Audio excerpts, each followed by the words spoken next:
우리 설교 제목 한번 따라합니다. 이 말씀은 곧 하나님이시니라. 한번 따라할까요? 이 말씀은 곧 하나님이시니라. 오늘부터 우리는 예수님의 제자 요한을 통하여 주신 복음서 말씀으로 함께 은혜를 나누고자 합니다. 복음서는 예수님의 행적을 기록한 성경이죠. 성경에는 총 4권의 복음서가 나옵니다. 마태, 마가, 누가, 요한 복음서가 그렇죠. 왜 성경은 굳이 우리에게 한 권의 복음서가 아닌 4권의 복음서를 주셨을까요? 4권의 복음서를 통해서 하나님께서는 우리로 하여금 예수님에 대하여, 복음의 실체이신 예수님에 대하여 더 풍성하게 알도록 하시기 위함입니다. 마태복음은 왕으로 오신 예수님에 대하여 우리에게 소개하고 있고, 마가복음은 종으로 오셔서 섬기시는 예수님에 대해서 우리에게 말씀합니다. 누가복음은 사람으로 오신 인간 예수님의 모습을 우리에게 잘 보여주고 있습니다. 이 3권의 복음서는 어찌 보면 예수님의 전기와 같습니다. 한마디로 완전한 사람이신 예수님을 나타내 보여주고 있습니다. 그래서 우리는 이 3권의 복음서를 같은 관점으로 기록했다라고 해서 이 복음서를 공관복음이라 그렇게 부릅니다. 하지만 오늘 요한복음은 다릅니다. 오늘 요한복음은 앞선 3권의 복음서와 내용에 있어서 상당한 차이가 있습니다.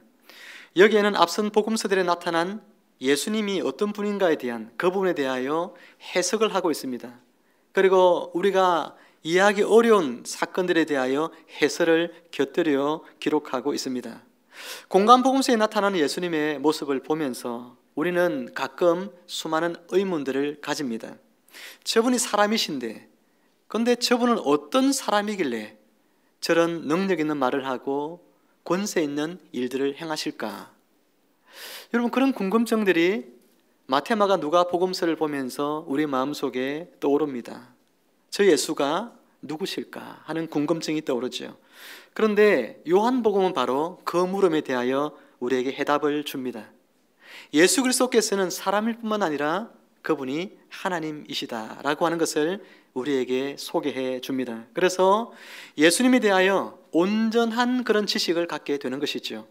마태, 마가, 누가 복음서만 우리가 갖고 있다면 예수님에 대하여 반쪽짜리밖에 안 되는 지식을 갖겠지만, 요한 복음서를 우리가 갖게 됨으로 말미암아 예수님에 대하여 완전한 지식을 갖게 되는 것이죠.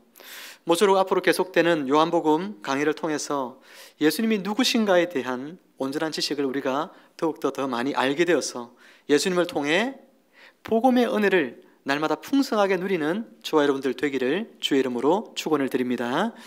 축원을 드립니다. 요한복음 1장 1절에서 3절 말씀을 제가 다시 한번 읽어드리겠습니다.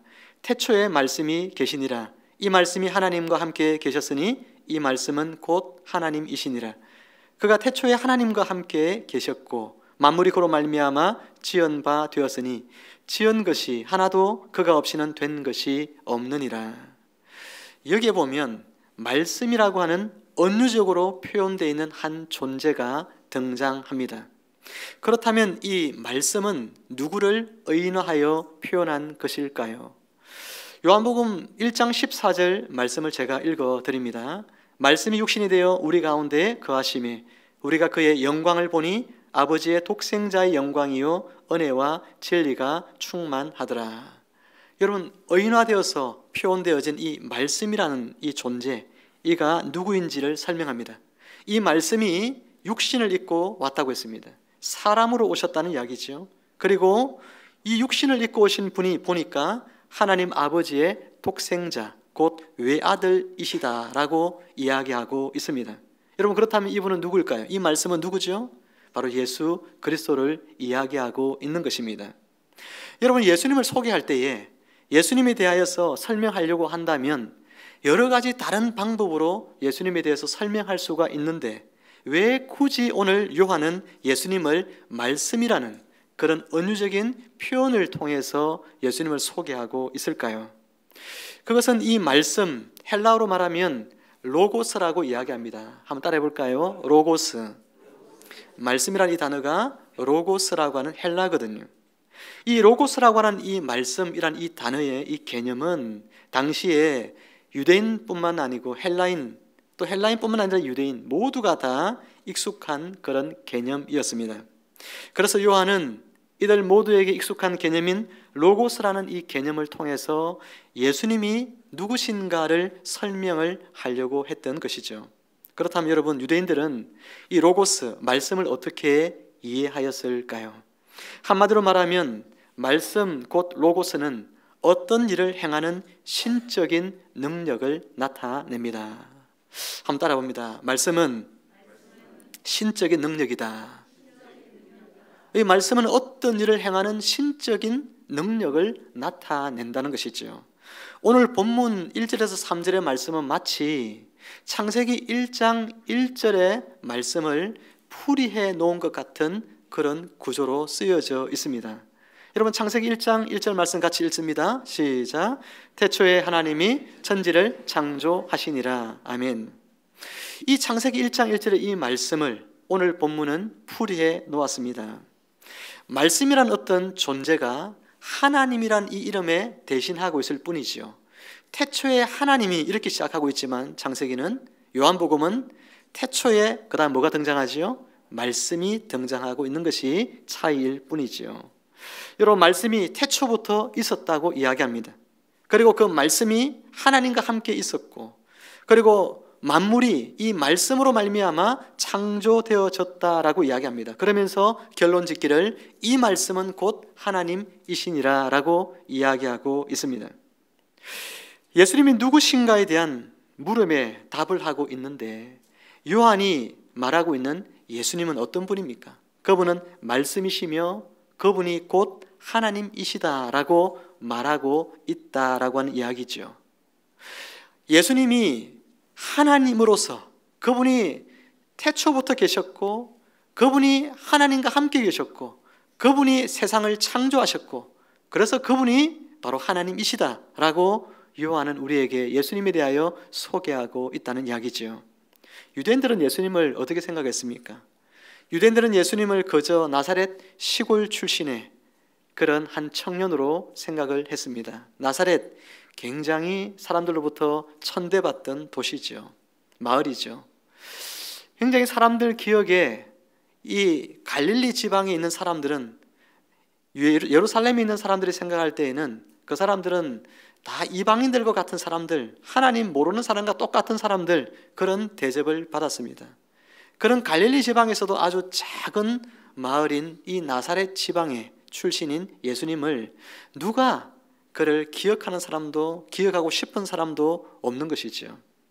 예수님은 이 작은 동네 출신이었습니다. 신분은 천한 목수였습니다. 당시에 아주 낮은 신분에 해당하는 직업을 가지고 있습니다. 남들보다 특별하게 말하고 또 범상치 않은 일들을 곧잘 해서 수많은 사람들이 예수님을 따르기는 했지만, 스스로가 하나님의 아들이라고 이야기함으로 말미암아 신성모독의 죄를 범하여 결국은 십자가의 나무에 달려 하나님의 저주를 받고 끔찍하게 죽은 청년, 그렇게 유대인들은 이 예수에 대하여서 생각하고 있었습니다. 요한은 그들이 십자가에 못 박아 죽인 그 예수가 하나님의 저주를 받아서 죽은 유대 청년이 아니라, 너희가 십자가에 못 박아 죽인 바로 그 예수가 하나님의 아들이시고 그분이 바로 하나님이시다라고 증언하고 있습니다. 그래서 유대인들이 갖고 있는 그들의 무지를 철저하게 깨트리고 있는 것이죠. 오늘날도 많은 사람들이 여전히 예수님에 대해서 생각할 때에 예수님을 유대 땅에 있었던 2000년 전에 존재했던 한 청년점으로 생각합니다. 그러다 십자가 형벌을 받고 죽은 인물로 생각하죠. 또 어떤 사람들은 학교의 교육을 받은 사람들은 예수님을 4대 성인 중에 한 사람쯤으로 생각을 합니다. 그런데 공통된 것은 뭐냐 하면 예수님을 하나님으로 받아들이지 않는다는 사실이죠. 그런데 여러분 생각해 보세요. 예수님께서 사람들이 어떻게 생각하든지 상관없이 오늘 요한은 자신이 눈으로 직접 보았고 그가 경험했던, 그리고 성령의 감동으로 말미암아 예수님이 누구신가에 대한 온전한 지식을 얻어 이 성경을 기록하면서 그 예수가 바로 하나님이시다고 우리에게 증언하고 있는 것입니다. 사랑하는 성도 여러분, 오늘 여러분들은 이 예수 그리스도를 하나님으로 믿습니까? 이 예수 그리스도를 하나님으로 믿는 자는 복된 줄 믿으시기를 주의 이름으로 축복합니다. 참으로 복된 일이죠. 요한은 유대인들뿐만 아니라 헬라인들에게도 예수님을 말씀 곧 로고스로 소개하고 있습니다. 그렇다면 헬라인들에게 있어서 로고스는 어떤 개념으로 이해되고 있었을까요? 여러분, 헬라의 철학자들은 만물이 질서 있고 조화롭게 유지되고 있는 것은 어떤 한 힘에 의해서 지배를 받고 있기 때문에 그렇다라고 생각했습니다. 우리가 하늘의 천체를 보면 얼마나 질서 있게 운행하고 있습니까? 여러분, 봄, 여름, 가을, 겨울이 얼마나 질서 있게 돌아옵니까? 이런 모든 것들을 볼 때에 이 모든 자연 질서가 그냥 움직이는 것이 아니라 이것은 어떤 한 지혜로운 힘에 의해서 이 질서가 유지되어지고 있다고 생각을 한 것이죠. 그들은 세상에서 가장 지혜로운 사람들, 헬라인들입니다. 그렇지만 그들은 세상을 다스리는 이 힘이 그러면 구체적으로 누구냐? 그 힘이 도대체 무엇이냐라고 묻는다면 그것을 구체적으로 잘 알 길이 없어서 그저 그것을 로고스라 그렇게 불렀던 것이죠. 여러분, 철학자 중에 여러분 플라톤이라는 사람을 여러분 다 아실 것 같아요. 이 플라톤 철학자는 한때 자신에게 철학을 배우기 위해서 배워온 작은 철학자들 그리고 많은 학생들 앞에서 이 로고스와 관계되어서 이런 이야기를 합니다. 어느 날인가는 신으로부터 한 말씀, 한 로고스가 올지도 모른다. 그 로고스는 모든 신비를 밝혀주고 모든 것을 확연히 드러낼 것이다. 여러분, 마치 예수님에 대해서 그가 알고 예수님이 오실 것을 예언하고 있는 것처럼 느껴지지 않습니까? 철학자들이 굉장히 똑똑한 사람들이죠. 그들은 인간의 이성을 최대한 사용해서 이 세상의 기원을 밝히고 이 세상이 어떤 존재에 의해서 유지되어지고 있는지를 밝히기를 원했던 사람들이 바로 철학자들이었습니다. 플라톤은 이 우주 만물이 로고스에 의해서 지배를 당하고 있는데 그 로고스가 언젠가 와서 우리가 궁금한 모든 지식에 대하여서 밝히 말씀해 줄 것이다. 이렇게 플라톤은 예언을 한 것이죠. 요한은요, 오늘 성경을 기록하면서 헬라인들에게, 특별히 플라톤에게 이렇게 말하고 있습니다. 그렇다. 바로 그 로고스가 지금 오셨다. 그가 바로 예수님이시다. 라고 이야기를 하고 있는 거예요. 이처럼 요한은 로고스 곧 말씀이라는 개념을 통해서 예수님이 하나님이심을 증언하고 있는 것입니다. 사랑하는 성도 여러분, 여러분은 예수님을 누구라고 믿습니까? 예수님이 사람입니까? 그가 사람이었다면 우리는 그를 잊어도 무방합니다. 그런데 만약 그가 하나님이시라면 어떻게 해야 될까요? 마땅히 우리가 할 수 있는 최대한의 경의를 표하여 예수님을 우리의 왕으로 맞아들여야 할 것입니다. 예수님의 제자 도마는 처음에 예수님을 의심했습니다. 도마는 예수님을 그저 사람으로 생각했기 때문에 예수님이 십자가에서 죽고 난 뒤에 그가 부활했다는 소식을 들었지만 그러나 사람이 죽었다가 다시 살 수 있다는 사실을 믿을 수가 없었습니다. 그런데 이내 예수님을 만나고 그리고 그 예수님께서 하나님이심을 깨닫게 된 뒤에는 즉각적으로 그는 예수님에 대하여 이런 고백을 합니다. 나의 주, 나의 하나님. 예수님을 대하여 나의 주, 나의 하나님이라고 고백을 합니다. 사랑하는 여러분, 저와 여러분들이 말씀으로 오신 이 예수님을 우리를 구원하시기 위해 사람의 몸을 입고 오신 하나님으로 이미 믿고 나의 주, 나의 하나님으로 고백하고 있다면 이 깨달음을 주신 하나님께 감사하며 영광을 돌리는 삶을 사시기를 바랍니다. 그리고 아직 예수님을 나의 주, 나의 하나님으로 고백하지 못하고 있는 분이 이 자리에 혹시 있다면 성령 하나님께서 하늘의 은혜를 베풀어 주셔서 예수님을 하나님으로 고백하게 되는 놀라운 축복이 여러분의 삶에 베풀어지기를 주님의 이름으로 축복을 드립니다. 이처럼 요한은 예수님께서 하나님이심에 대하여 말씀이라는 은유적인 표현을 통해서 설명을 해가고 있는 것이죠. 그런데 요한이 예수님께 대해 설명할 때에 말씀이라는 은유를 사용한 특별한 이유가, 또 다른 이유가 있을까요? 당연히 있겠죠. 요한복음에는 여러분 예수님에 대하여 설명하고 있는 다양한 은유들이 있습니다.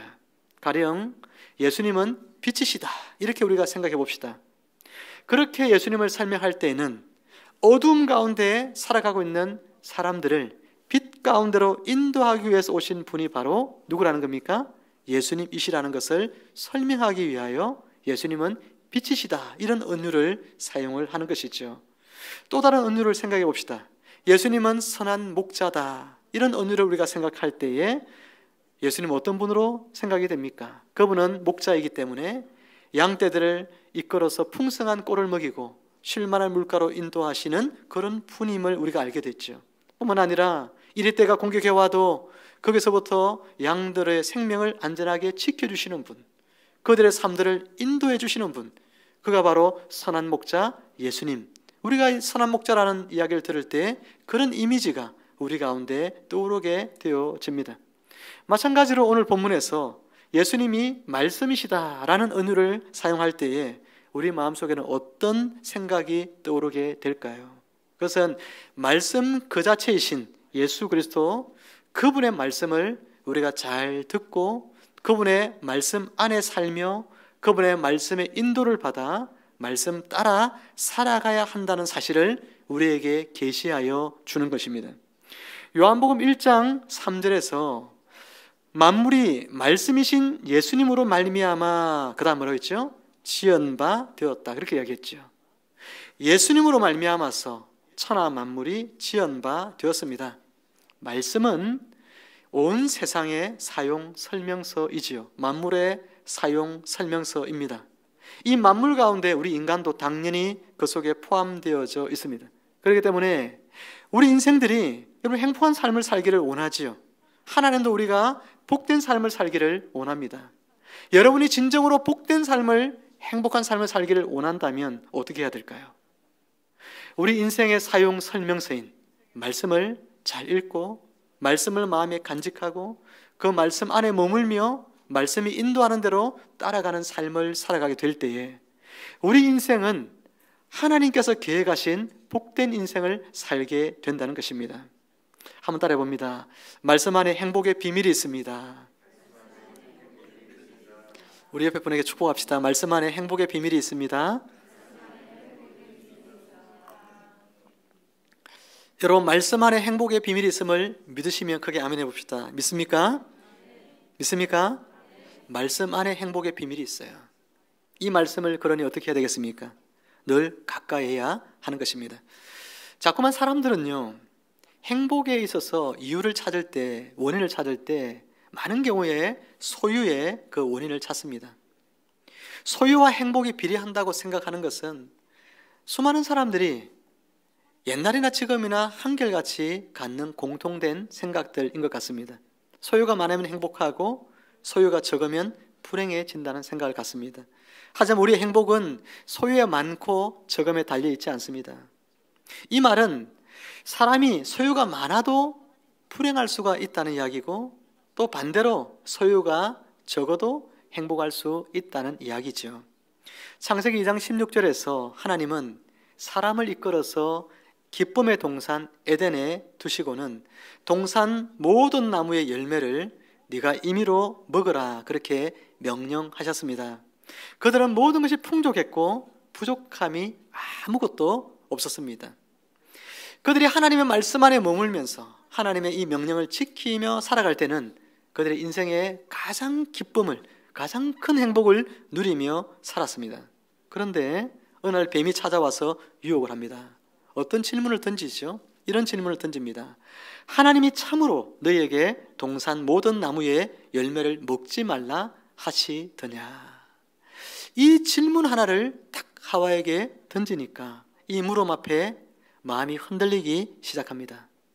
지금까지는 넘치는 축복 속에서 자신들이 행복하게 잘 살고 있다고 생각을 했는데 뱀의 이 물음 한마디에 하나님께서 금하신 금단의 열매인 선악과가 떠오르면서 그것이 자기 자신에게 주어지지 않았다는 그 결핍에 대한 마음 하나가 지금까지 모든 것을 누려왔던 행복을 단순간에 빼앗아 가버리고 만 것입니다.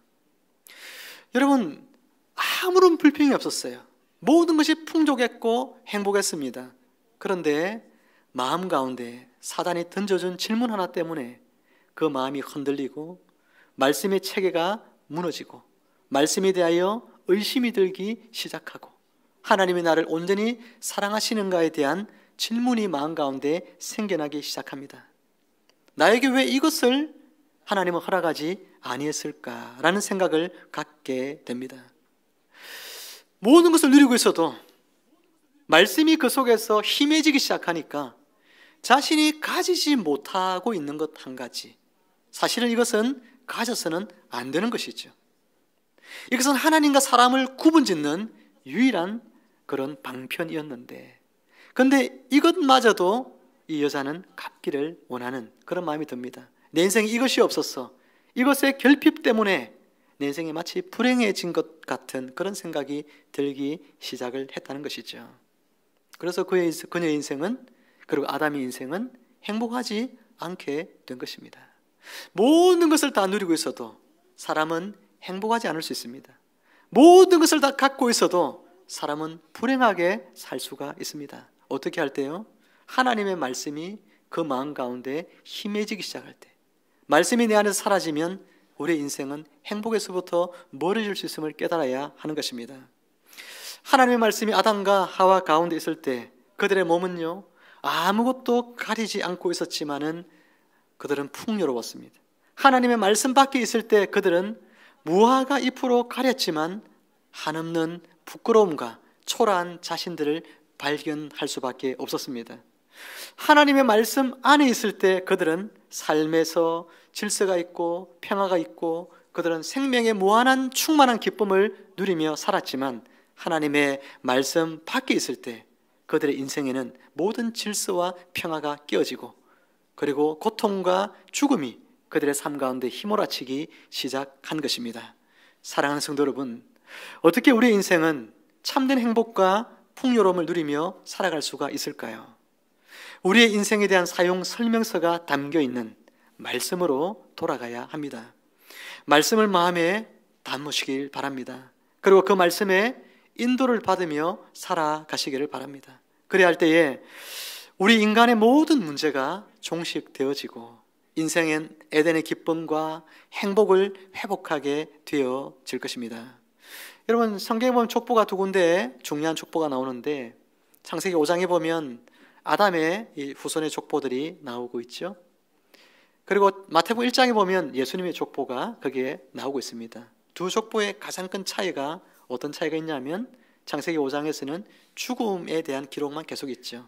죽었더라 죽었더라 죽었더라가 반복됩니다. 그런데 마태복음 1장에서는 죽음에 대한 기록이 없어요. 낳고 예수가 나시니라 이렇게 되어 있습니다. 여러분, 아담이 하나님의 말씀을 멀리하고 스스로 자신의 욕망을 채우기 위한 그런 삶을 선택했을 때 아담의 후손의 삶에 찾아온 것은 죽음과 고난과 고통이었습니다. 하지만 예수님께서 이 땅에 오셔서 말씀이신 그분이 우리에게 주시고자 하시는 것은 뭐냐면, 예수 그리스도 그분 안에 있는 자들은 죽음이 없고, 예수 그리스도 그분 안에 있는 자들은 생명의 기쁨을 누리고, 예수 그리스도 그분 안에 있는 자들은 풍성한 삶, 행복하고 복된 삶을 살 수 있음을 우리에게 보여주는 것이죠. 예수님은 요한복음 10장에서 자신이 오신 목적을 이야기하십니다. 내가 온 것은 양으로 생명을 얻게 하고 더 풍성히 얻게 하려는 것이라. 여러분, 양떼가 꼴을 배불리 먹을 수 있다면 얼마나 행복합니까?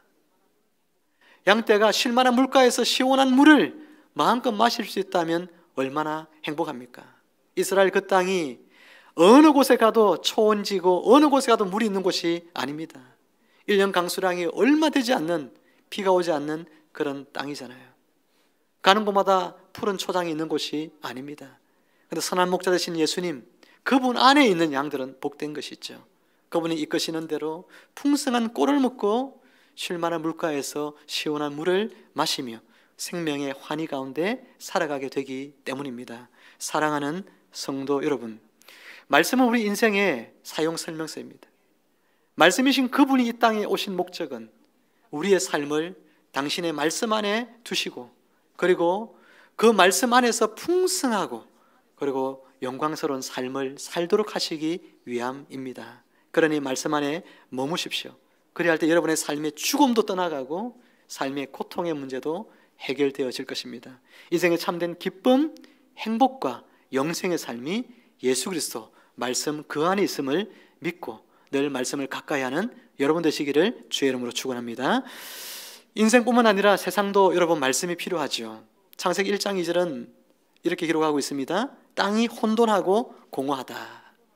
여러분, 땅이 혼돈하고 공허하다. 근데 창세기 1장 3절은 연이어 이렇게 이야기합니다. 하나님이 이르시되, 하나님이 말씀하셨다는 이야기죠. 빛이 있으라 하시니 빛이 있었고. 여러분, 1장 2절에 혼돈과 공허한 이 무질서의 세상이 어떻게 여러분 질서 있는 세상으로 바뀌어집니까? 그것은 바로 하나님이 말씀이 임하기 때문에, 하나님의 말씀하시자 그런 일이 일어난 것입니다. 말씀은 놀랍도록 세상을 새롭게 창조하는 능력이 있습니다. 세상이 하나님이 원하시는 모습대로 바뀌어지려면 이 땅에 하나님의 말씀이 임해야 하는 것입니다.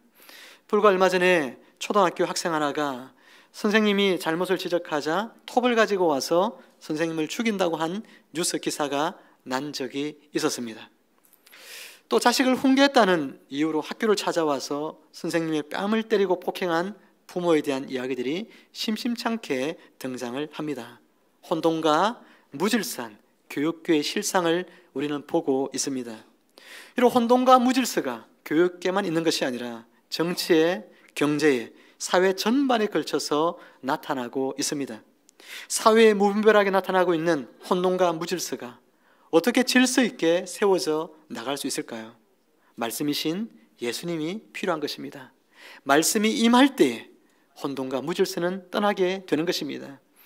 그 일은 예수 믿는 오늘 우리가 주님의 말씀을 따라서 세상 가운데서 우리 각자에게 부여된 역할을 삶의 자리에서 잘 감당해 나갈 때에 이루어집니다. 말씀이신 예수님이 세상 가운데 어떻게 나타나서 세상 가운데 말씀으로 다스려갈 수 있겠습니까?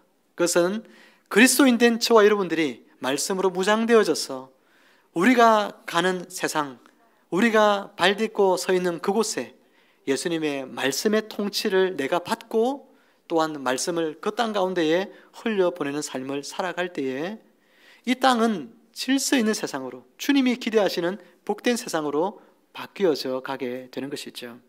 저는 우리 교회 다음 세대 우리 아이들이 말씀 안에서 잘 양육받고 훈련받기를 원합니다.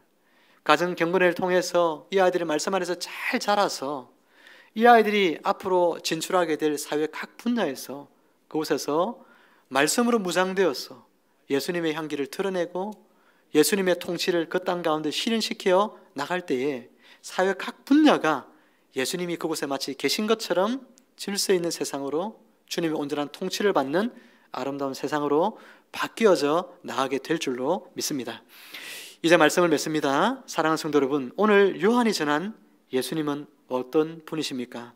예수님은 말씀으로 오신 하나님이십니다. 말씀이신 예수님을 따라 살아갈 때에 인생은 세상에서 얻을 수 없는 진정한 행복을 누리게 될 것입니다. 그런 이번 한 주간을 보내시면서 우리 인생의 사용 설명서인 주님의 말씀 안에 거하시기를 바랍니다. 말씀이 부르면 따라가시고 말씀이 멈추라고 하시면 멈추시고 말씀을 쫓아가는 삶을 살아가시기를 바랍니다. 그래서 혼돈과 공허의 삶을 종식시키시고 질서와 풍요의 삶을 살아가는 여러분 모두가 되시기를 주님의 이름으로 축복하고 축원을 드립니다. 기도하겠습니다. 하나님 아버지 은혜를 감사합니다. 말씀이신 하나님으로 오신 예수님을 우리의 구주로 믿고 살게 하시니 참으로 감사합니다. 사랑하는 주님, 이 땅 가운데 살아가면서 말씀 안에 늘 거하게 하시고 말씀을 늘 따라가게 하시고 말씀의 삶을 살게 하셔서 우리를 통하여 이 세상에 있는 사람들이 예수님을 만나고 저들의 인생도 저들의 삶도 예수님으로 말미암아 영생의 삶을 얻으며 풍요롭고 복된 삶을 누려갈 수 있도록 축복하여 주옵소서. 무엇보다도 우리 인생이 세상의 소유의 많고 적음에 우리의 행복이 달려있는 것이 아니라 우리가 예수님 안에 얼마나 머물러 있느냐, 머물러 있지 않느냐에 따라서 우리의 삶이 행복의 유무가 달려있음을 깨닫게 도와주시고 늘 주의 말씀 안에 머무는 저희들 될 수 있도록, 그래서 풍성한 열매를 거두는 인생들 될 수 있도록 복 내려 주시옵소서. 감사하며 예수님의 이름으로 기도하옵나이다. 아멘.